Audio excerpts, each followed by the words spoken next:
का घर। दोस्तों, ये कहानी उस औरत की है जिसे अपने घर के नाम पर सिर्फ ताना सुनने को मिलता है।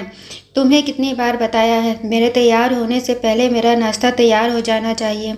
शादी के 25 सालों बाद भी मुझे क्यों बार बार एक ही बात बतानी पड़ती है? लता, तुम्हें क्या है? तुम तो आराम से घर पर रहोगी, मुझे काम पर जाना पड़ता है। तुम हो कि हमेशा बेवकूफ़ों जैसी हरकत करती हो। अगर तुम यह जानबूझकर करती हो तो याद रखना, मुझसे बुरा कोई नहीं होगा। आज भी प्रशांत का पारा चढ़ा हुआ था।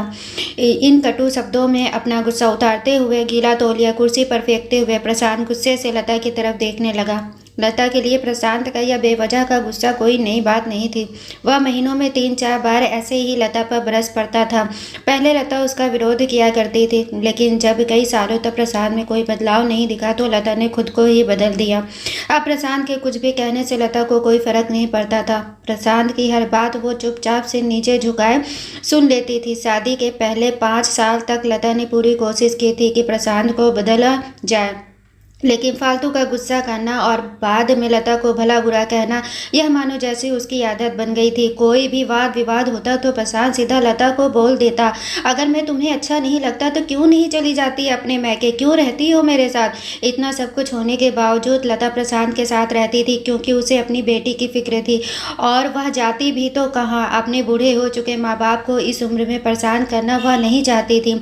समाज और लोग क्या कहेंगे, यह भी तो उसे देखना था। वह इतनी पढ़ी लिखी भी तो नहीं थी कि खुद जाकर कोई नौकरी कर सके और अपना और अपने बेटी का पालन पोषण कर सके। लता को अब अपनी फिक्र नहीं थी, उसको फिक्र थी तो बस अपनी शादी लायक हो रही बेटी की। लता नहीं चाहती थी कि पति पत्नी के झगड़ों की वजह से काव्या डिस्टर्ब हो। काव्या की पढ़ाई पूरी हो चुकी थी, उसके लिए अब शादी के रिश्ते आने लगे थे।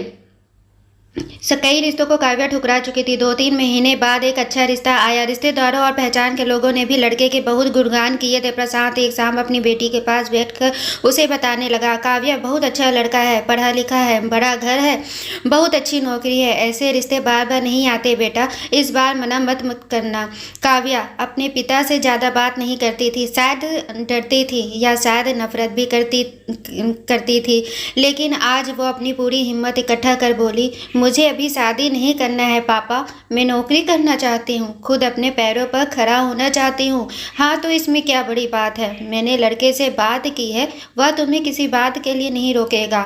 तुम शादी के बाद भी नौकरी कर सकती हो, वह तुम्हें नौकरी के लिए परमिशन दे देगा। प्रशांत बोला, मेरा नौकरी करना या ना करना उसकी परमिशन पर क्यों डिपेंड रहेगा पापा? काव्या ने पूछा। मैं कह रहा हूँ ना, तुम्हें किसी भी चीज़ की कमी नहीं होगी वहाँ। ऐसे रिश्ते बार बार नहीं आते, इसे ठुकरा मत, बहुत खुश रहोगी तुम वहाँ। प्रशांत बोला, पापा क्या मैं उतनी खुश रहूंगी जितनी मम्मी इस घर में खुश हैं? काव्या ने तंज कसते हुए कहा। आज तुम्हारी जबान कुछ ज़्यादा नहीं चल रही है? प्रशांत गुस्से से आंख बड़ी करते हुए बोला, पापा मुझे शादी ही नहीं करनी है, क्योंकि शादी के बाद अगर वह लड़का आपके जैसा निकला तो मैं क्या करूंगी? मुझे आपके जैसा जीवन साथी नहीं चाहिए जो बिना बात के मुझ पर हमेशा चिल्लाए। मुझे कुछ भी अपनी पसंद का लेना हो तो 10 बार सोचना पड़े, कहीं वह नाराज ना हो जाए। मेरी तबीयत कैसी भी हो उसे परवाह ना हो, रोटी थोड़ी सी मोटी बन जाए तो घर सर पर उठा ले, उसकी चेक बुक ना मिले तो भी मेरा ही दोष निकाले, और हर छोटी मोटी बात पर मुझे मायके जाने के लिए कहे। काव्या ने अपना दिल खाली करते हुए पापा से सब कह दिया। प्रशांत का गुस्सा 7वें आसमान पर था, लेकिन उसके मुंह से एक भी शब्द नहीं फूट रहा था। तो वो काव्या की बातें सुन रहा था। काव्या उतना ही बोलकर चुप नहीं हुई। आज पहली बार वह अपने पापा के सामने इतना कुछ बोल रही थी। पापा आपने माँ के साथ हमेशा गलत व्यवहार किया है। आप अपने ऑफिस का गुस्सा बिना सोचे समझे माँ पर उतार देते हैं, कभी इस बात की परवाह भी नहीं करते कि उन्हें कैसा लगता होगा। आपकी बातें सुन सुन माँ ने अपना स्वाभिमान खो दिया। प्रशांत आज पहली बार अपने किए बर्तावों को महसूस कर पा रहा था।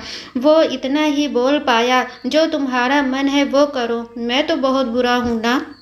काव्या ने प्रशांत का हाथ पकड़ा और बोली, पापा मुझे सिर्फ एक सवाल का जवाब दे दो, क्या आप चाहोगे कि मेरा पति आपके जैसा हो? अगर आपका जवाब हाँ है तो कर दीजिए मेरा रिश्ता आज ही, और ना है तो मुझे आत्मनिर्भर बनने दीजिए। प्रशांत कुछ भी ना बोल पाया और वहाँ से चुपचाप बाहर चला गया। आज उसे लता के सामने जाने में शर्म आ रही थी। चलते चलते उसकी आंखों से आंसू बह रहे थे। प्रशांत ने आज से अपने आप को बदलने का निश्चय किया।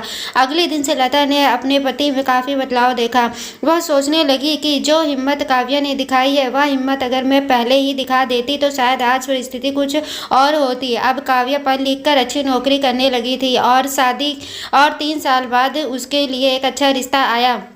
और उसकी विदाई पर प्रशांत बोला, बेटा तू हमेशा खुश रहेगी क्योंकि तेरा पति तेरे बाप जैसा नहीं है। प्रशांत की यह बात सुनकर लता और काव्या की आंखों से आंसू बहने लगे। दोस्तों, हमारे समाज में औरतों को भले ही देवी का दर्जा दिया जाता है, लेकिन वह स्वतंत्रता नहीं दी जाती जो उन्हें देनी चाहिए। उन्हें बचपन से ही बताया जाता है कि वह पराया धन है। स्कूल से आने में देर हो जाए तो पिटाई मिलती है, मोबाइल पर बातें करते हुए दिख जाए या खिड़की से झांकते हुए दिख जाए तो शक किया जाता है। माँ बाप का घर तुम्हारा नहीं है, पति का घर ही तुम्हारा घर है। जीवन भर यह बातें बता बता कर उन्हें ससुराल भेज दिया जाता है और एक दिन किसी छोटे मोटे झगड़े में ससुराल वालों से उन्हें सुनना पड़ता है कि इस घर को छोड़ दो और मैके चली जाओ। अब आप ही बताओ दोस्तों, ऐसी स्त्रियों का सच्चा घर कौन सा आखिरकार वह किस घर को अपना कहे। दोस्तों, अगर ये कहानी आपको पसंद आई हो तो प्लीज़ चैनल को लाइक शेयर एंड सब्सक्राइब करें।